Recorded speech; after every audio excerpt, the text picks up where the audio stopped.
Сәлем достар, менің каналыма қош келдіңіздер.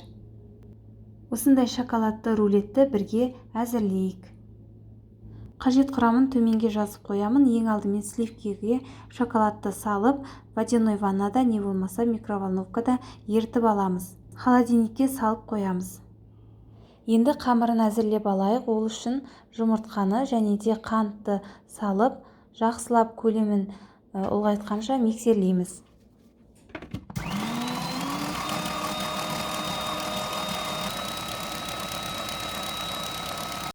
3-4 минут жақсылап миксерлеп осылай көлемі ұлғайғаннан кейін үстіне сұйық майды құямыз. Бөлек ыдыста құрғақ ингредиенттерді ұн, какао, разрыхительді араластырып аламыз. Одан кейін барлығын салып, жақсылап біркелкі масса болғанша миксерлейміз. Пешті алдын ала 180 градуста қыздырып дайындап қоямыз. Барлығы біркелкі болып жақсылап араласқаннан кейін миксерді тоқтатамыз. Формаға пергамент қағазын төсейміз. Одан кейін жаңағы дайын болған қамырды біркелкі етіп барлық жеріне бірдей етіп жазып шығамыз. Алдын ала қызып тұрған пеште 180 градуста 10-15 минутта пісіріп аламыз. Осылай пергамент қағазынан алып, орамалға түсіріп аламыз. Осылай рулетті орап қоюымыз қажет. Орап қойып толық суытамыз.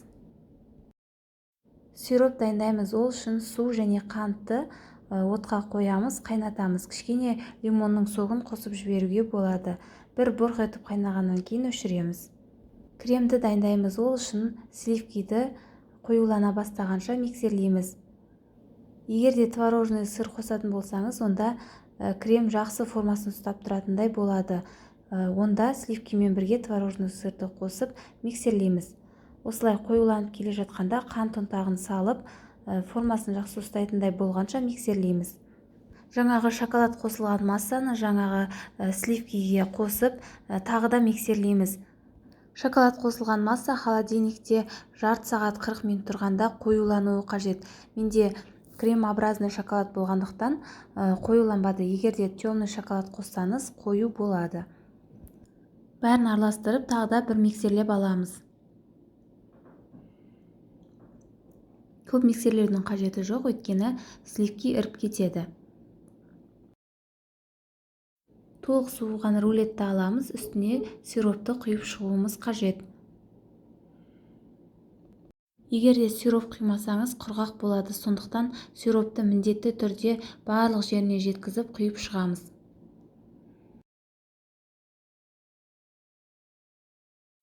Арасына кремді жағып, рулетті орап шығамыз.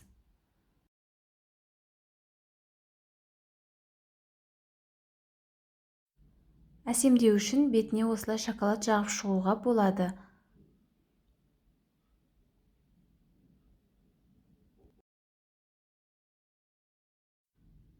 Бетіне осындай ақ шоколадты үкіштен өткізіп сеуіп шықтым. Не болмаса кез келген жаңғақты сеуіп шығуға болады.